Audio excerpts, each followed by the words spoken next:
സംസ്ഥാനത്തെ സ്കൂളുകളിലെ സൗജന്യ ഉച്ചഭക്ഷണ പദ്ധതിയെ പറ്റി നമുക്കറിയാം. അത് പ്രതിസന്ധിയിലേക്ക് പോകുന്നു കേട്ടോ. കാരണം എന്താണെന്നറിയാമോ? പാചകവാതക വില ഇരട്ടിയോളമായതിനൊപ്പം മുട്ട, പാൽ എന്നിവയുടെ വിലയും കൂടിയതോടെയാണ് അധ്യാപകർ പ്രതിസന്ധി നേരിടുന്നത്. നിലവിലെ സർക്കാർ വിഹിതം കൊണ്ട് പിടിച്ചു നിൽക്കാനാകാതെ പാടുപെടുകയാണ് സ്കൂളുകൾ.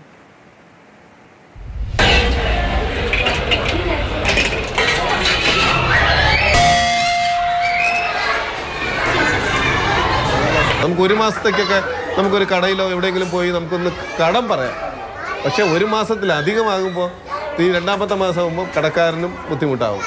നമുക്ക് വീട്ടിലേക്കും നമ്മൾ കടം വാങ്ങുന്ന ആളുകളാണ്. ഒരു വർഷം മുൻപ് പ്രഥമാധ്യാപകൻ ജിനിൽ ജോസ് പറഞ്ഞത് വീണ്ടും കേട്ടതാണ്. ഭക്ഷണ കാര്യത്തിൽ നമ്മളൊരു കാരണവശാലും ഒരു പ്രഥമാധ്യാപകൻ ഒരു സ്കൂളിലും വിട്ടുവീഴ്ച ചെയ്യുമെന്ന് എനിക്ക് തോന്നുന്നില്ല. ഒരു നന്നായി തന്നെ കൊടുക്കാൻ വേണ്ടി നമ്മളിപ്പോഴും തന്നെ പുതിയ മെനു ഫോളോ ചെയ്താണ് ഇപ്പം പോകുന്നത്. ഇപ്പോഴും അധ്യാപകരുടെ അവസ്ഥയിൽ മാറ്റമൊന്നുമില്ലെന്ന് മാത്രമല്ല, കുറച്ചുകൂടി പ്രതിസന്ധിയിലാണ്. നമ്മുടെ സ്കൂളുകളിൽ കുട്ടികൾക്ക് നല്ല ഭക്ഷണം കൊടുക്കണമെന്ന കാര്യത്തിൽ ഒരു സംശയവുമില്ല. സർക്കാരിന്റെ ഉദ്ദേശശുദ്ധിക്ക് 100-ൽ 100 മാർക്ക്. എന്നാൽ ഭക്ഷണം കഴിച്ച് കുട്ടികളുടെ മനസ്സും വയറും നിറയുമ്പോൾ അധ്യാപകരുടെ കണ്ണുകൂടി നിറയുന്നുണ്ട്. വാണിജ്യ പാചകവാതക സിലിണ്ടറുകളുടെ വില കുതിച്ചതോടെയാണ് സ്കൂളുകൾ വലയുന്നത്. കഴിഞ്ഞ അധ്യയന വർഷം അവസാനിക്കുമ്പോൾ 1900 രൂപയിൽ താഴെയായിരുന്ന LPG സിലിണ്ടറുകൾക്ക് ഇന്ന് 3200 രൂപ വരെ വിലയാണ്. ഇതിനൊപ്പം പച്ചക്കറി, പലവ്യഞ്ജന സാധനങ്ങൾക്കും വില ഉയർന്നു.